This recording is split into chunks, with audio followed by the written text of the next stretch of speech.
I'm Nigel and this is my Mitsubishi Lancer Evolution 10 FQ300 SST. What does the FQ stand for? The Q stands for quick.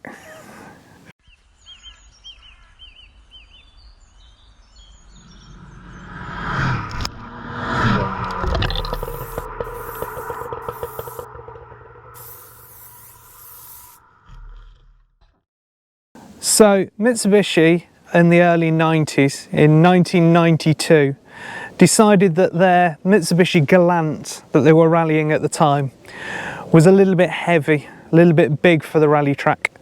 So they wanted something smaller and lighter, more nimble to compete with the Subaru Impreza. So they launched the first Mitsubishi Lancer Evolution, the Evo 1.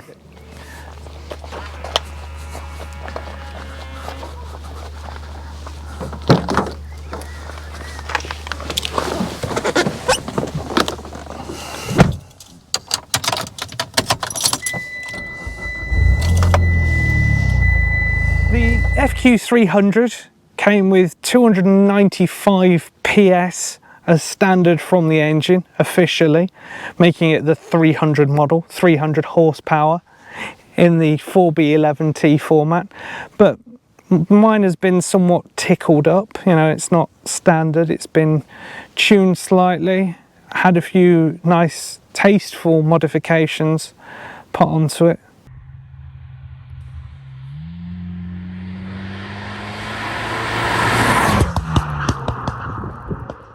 The Evo 10 has a lot of toys to keep you on the black stuff, keep you out the ditches. What Mitsubishi called their super all-wheel control, which includes their active central differential, their active yaw control, and Sport ABS. Sport ABS keeping you from locking up. It has a brake sensor, a brake pressure sensor on each corner. So it can modulate that. Active yaw control, it monitors the yaw angle of the car, and if you are sliding sideways it puts more power across the left to right across the rear differential to help you out of your slide and back in the direction that you're planning on going. And the center diff splits torque front to back as well to keep you from sliding off and putting yourself in a ditch. Mitsubishi said this helped improve your corner speeds and gave you better acceleration and braking for all that collision avoidance you might be doing on the M25. The Rally Sport, they did an FQ 300 or 330 Rally Sport RS spec, which didn't have the active yaw control, so it's just got a normal limited slip differential in the rear, which meant that the rally drivers could then slide it around the corners. Obviously you can turn it all off by taking the fuse out if you want to die.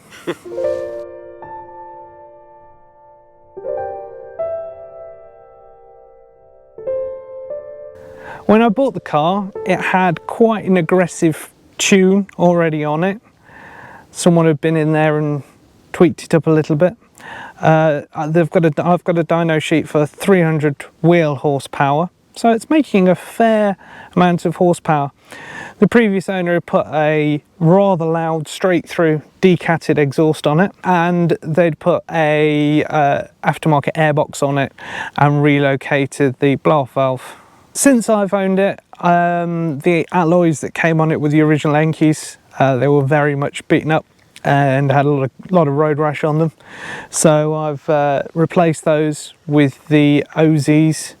Going up to a 19-inch wheel allowed me at the time to put the Michelin Pilot Sport 4S tyres on it, which were the best at the time. Super grippy, super sticky, just what you need for battling down those B roads. We've also put some braided AYC lines on, the active yaw control on these. The pumps tend to leak. Mine was no exception, but luckily it was leaking just from the lines, so we were able to replace those. This particular model has the SST gearbox, so the dual clutch gearbox. It's not the smoothest of shifts in the world, but it does its job, and it's certainly quicker than I could change gears, that is for sure. It means as well, when you're blasting down a B road or out on track, you can put it into its sport mode or its super sport mode, and it pretty much does it for you. It does everything you need it to do. The shifts are in the right place, and you can focus on your lines and focus on your driving. The paddles are there, but I don't use them.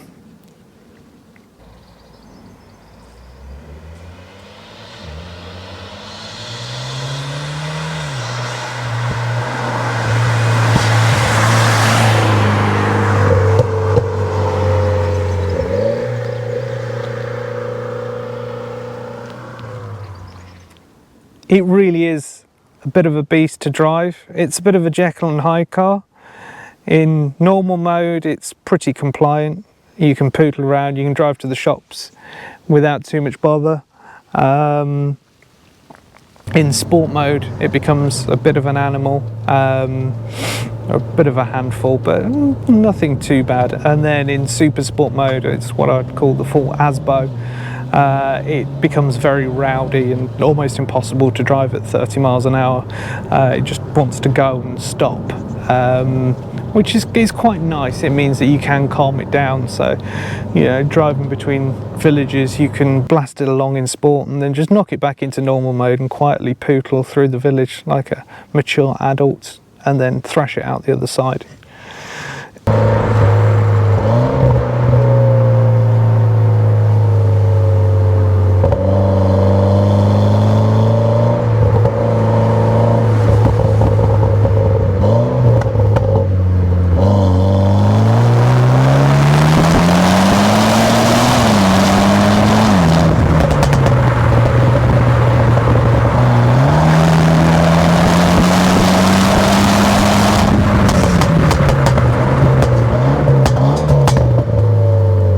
One of the good things about the car is it's nice and practical. You know, I wanted something that I've not got much room to have lots of toys, so I needed something that was fun and that I could daily drive. Having a reasonable sized boot and room for 5 people. Yeah, 5 people, just about. Means that it can be daily driven, and I did daily drive it for quite a few years. You can take it down the shops, go a quick trip to Sainsbury's in it every so often.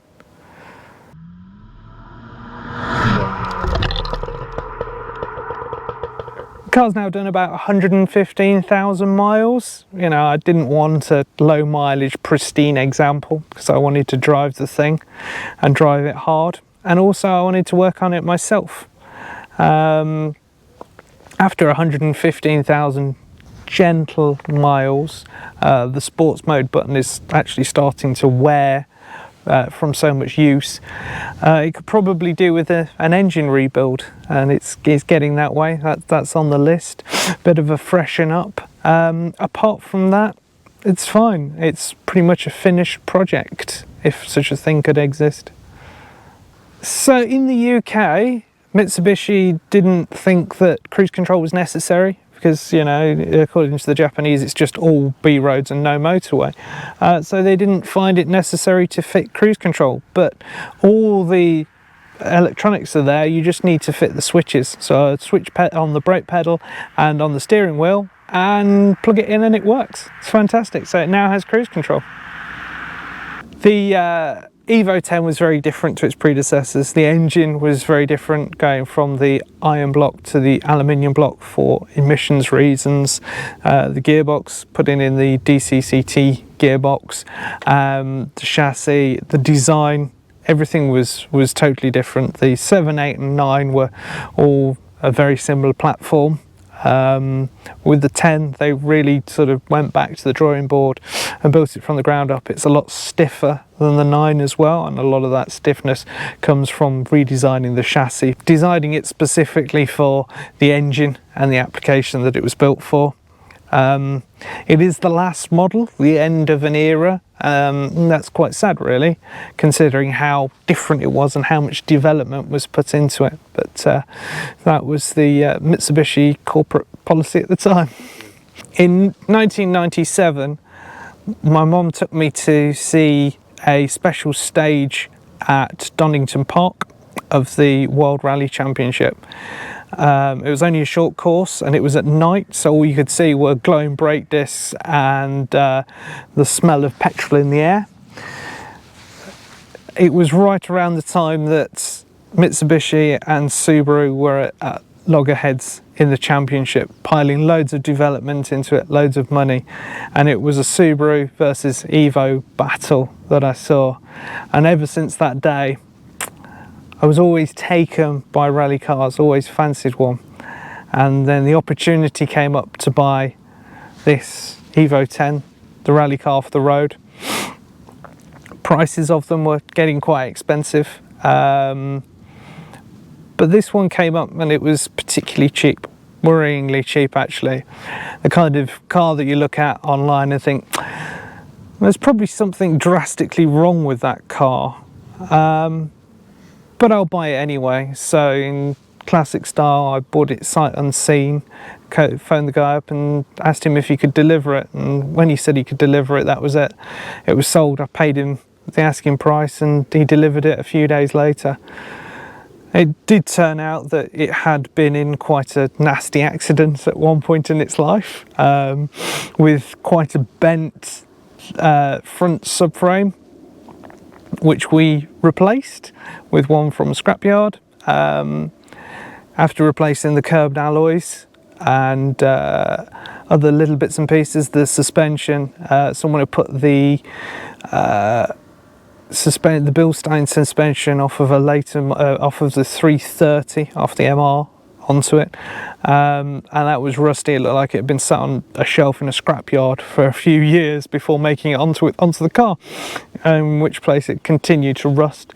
So we replaced all that, neatened it up, straightened it out, so new wheels and tyres, new coilovers all round. While we're in there, new anti-roll bars, a new front subframe, and everything was straightened out. After a bit of an alignment, it was good to go, and it's been solid and reliable ever since.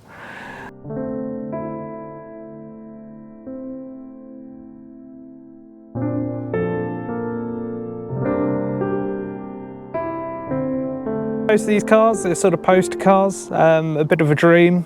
The Evo 10 came out when I was 18 years old, so I was very young and influential, and thought, no, that's not the right word, is it? Young and influenced, young and easily led. Better way of putting it. Obviously Evos have featured quite prominently on Top Gear. That might have had something to do with it in the run-up, the Evo 8 special that they had, racing the tank, was it? Something like that. And yeah, the 10s had come out. One of my friends, her dad actually had one. I saw it was, you know, something really special to see, a rally car for the road, and that really ignited the dream. A few trips. It's been up to Scotland. I quite like doing a bit of photography, and we took it around the North Coast 500, and I took some fantastic shots of it up there. We can insert some shots from the pictures there. We also recently took it down through France into the north of Spain and drove it around the north of Spain, which was great fun. In fact, I think there's still Spanish cow shit lurking in the rear fenders and up the back end. So yeah, it's not parked, it is driven.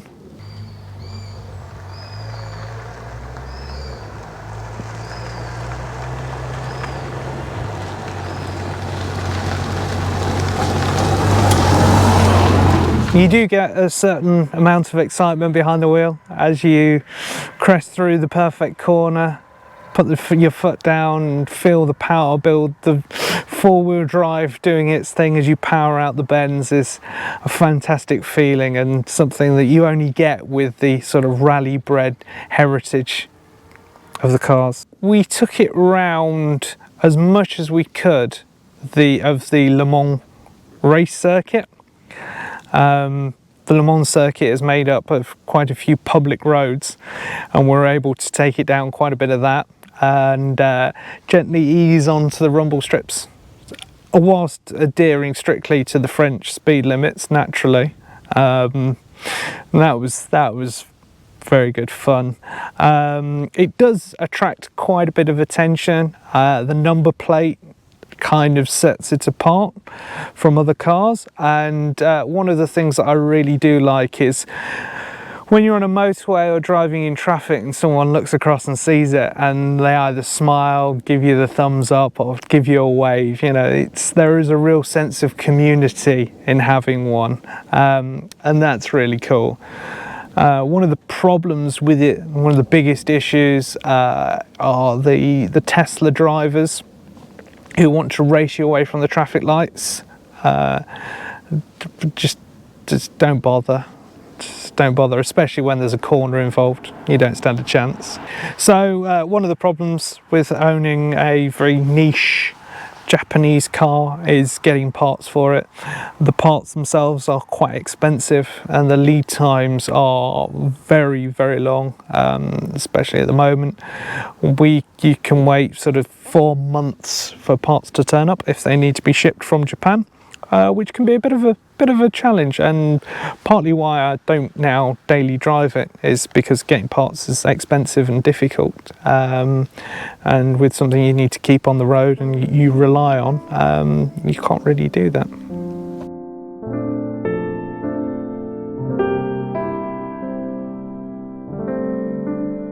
The setup on it is quite neutral. It's quite neutrally balanced. It doesn't tend to understeer or particularly oversteer.